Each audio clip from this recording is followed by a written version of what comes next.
تفاوت ورک و جاب توی چیه؟ کجا از کدوم استفاده کنیم؟ ببینید بچه ها، هر دوی این کلمات به معنی کاره، اما تفاوتشون چیه؟ جاب اون کاریه که شما واسه تامین مخارج زندگیتون انجام میدین، یعنی شغلتون، کاری که ازش پول در میارین. مثلا my job is a carpenter. my job is a carpenter. شغلم نجاریه.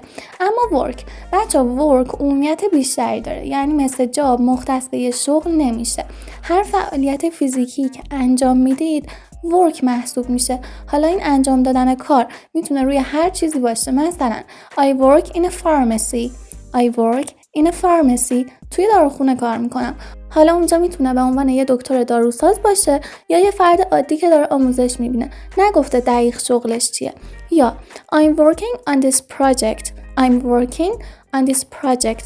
دارم روی این پروژه کار میکنم. اوکی. یه نکته دیگه، ببینید بچه‌ها، جاب یک اسمه، اما ورک توی جمله هم نقش فعل رو میگیره هم اسمو.